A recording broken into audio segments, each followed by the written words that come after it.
So, nandito tayo ngayon at ating itry na i-repair itong power bank. So, ang brand nito ay Vigor o Vigor. Hindi ko lang alam kung makikita dyan sa screen. So, hindi dito ang kanyang brand. So, maganda tong klase ng power bank. Kaso, nung last ay nakita ko na lumulubo na yung battery niya, yung battery bank. Yung battery kasi nito ay lithium polymer, yung parang unan. Makikita ninyo. So, pag tingin ko, ganito kasi yun. Ganyan. So, bumubuka na siya. So, napipwersa ng ilalim. Kaya, baka sumabog pa. Tinanggal ko na lang. So, hindi ko na ipapakita ngayon kasi tinapon ko na. Delikado kasi yung lithium ion eh. So, ngayon ang gagawin natin ay papalitan natin siya ng ibang battery. Pero lithium ion pa din. Yun, lithium polymer yun. Ito ay lithium ion. So, itong lithium ion na to ay mas maliit kaysa sa ganito. So, ito ang 18650. At ito naman ang 14500. Ito ay 18650. Ito ay 14500. So, mas maliit siya. Hindi kasi magkasya itong malaki dito. Yan. Tapos, kung may takip pa, hindi na talaga magkakasya. So, yan.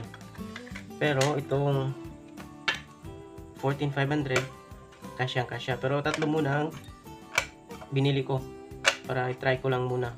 Pero, kung pupunuin ito, kasyang 5 o 6. 5. So, pwede pa ang 6. Pero, ano na. Wala nang space, wala nang clearance. So, yan. Try natin buuin yan. So, gagamitan lang natin ng ipanghinang dito. Wala kasi akong yung pang-weld. So, una natin gawin ay titest muna natin kung may karga ba ito. Para lang ma-sure na pag test natin mamaya, agad-agad siyang aandar. Hindi na mag-troubleshoot pa tayo. Baka akala natin sira na. So, ano to?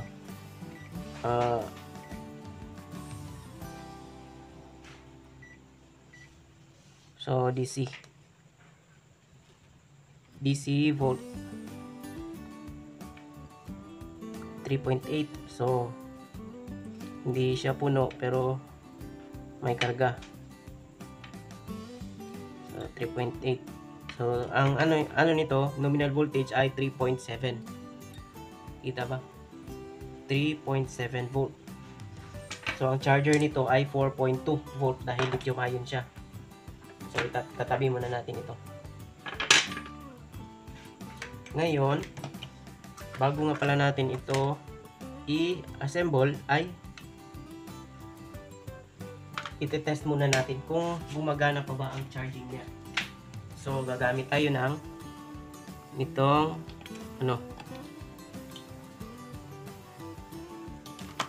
charger ng cellphone. So, dito.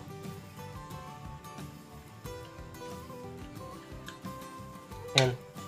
So, umilaw siya. Kita ba? Umilaw siya. Tapos, i-test natin kung may aabot na voltahe. So, 4.19. So, sa nasabi ko kanina, 4.2 ang charging ng mga lithium ion batteries. So, try din natin kung may lalabas sa USB.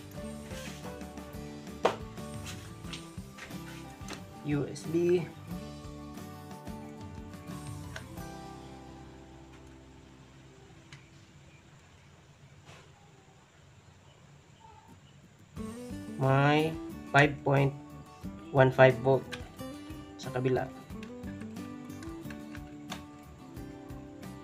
So may 4.9, so mabago-bago siya. So wala pala itong reset muna natin. So ito 5.16.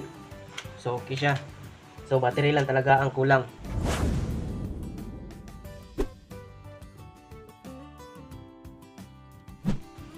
So ngayon, try natin na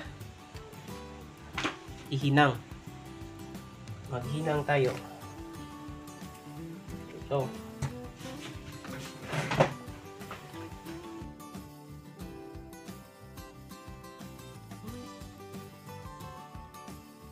Siya nga pala, sa paghinang natin, dapat mainit talaga ang ating soldering iron para hindi magtatagal ang ating paglagay ng soldering iron sa ating battery. Baka iinit ang ating battery. Delikado yun.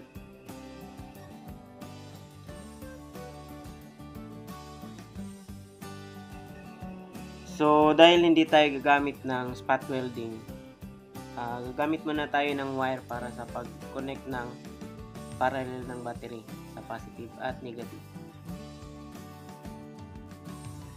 Lalagyan na lang natin ng insulation yung wire. Gagamit tayo ng heat shrink, lalo na yung sa may positive na side dahil malapit lang doon ang negative electrode. At babalutin natin ito ng Kapton tape.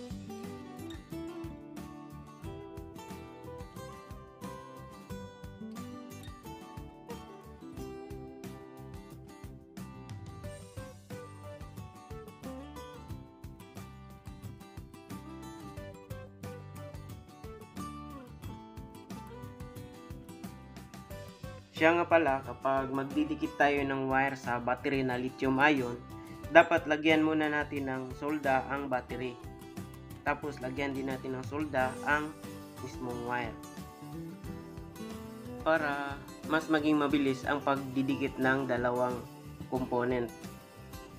Minsan kasi doon natatagalan, kaya umaabot na ang time na iinit na yung battery. Yung heat shrink niya umaatras na, nami-melt. Kaya delikado.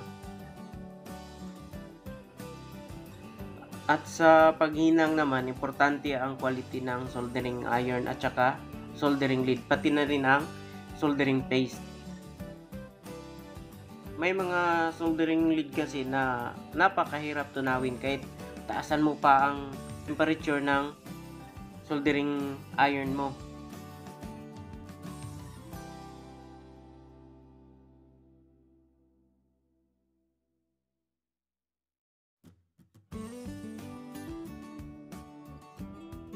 Babalutin natin ng maigi ng Kapton tape para dagdag protection sa ating power bank. Sa sinabi ko na kanina, itong mga lithium ion batteries o mga lithium polymer ay sumasabog. Talagang sumasabog at nasusunog ang battery mismo. Kaya importante dagdag protection. May naman yan sa loob, may BMS. Pero hindi natin alam kung kailan magpapalya ang BMS niya.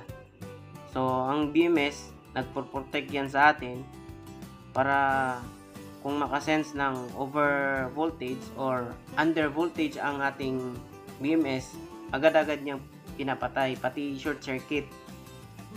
Kasama yan sa feature ng BMS. Pero minsan, pumapalya. So ngayon ay i-check na natin itong output. So may 4.82 volt. Dito naman sa kabila may 4.82 volt pa din. So okay siya, gumagana siya. So try din natin ito lagyan ng load. May ilaw dito na 3 watts.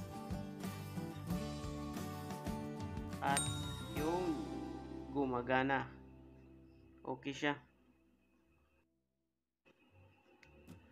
Try din natin sa kabila.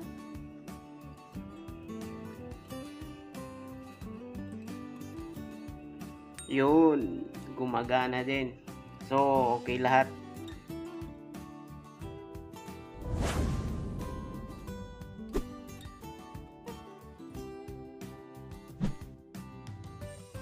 So ngayon ay i-assemble na natin.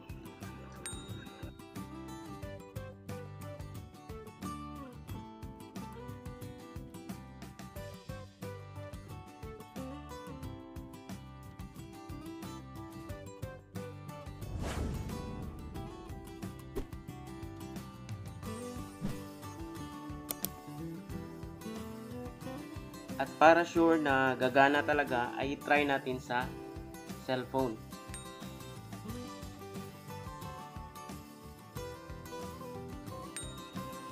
At yes, gumagana.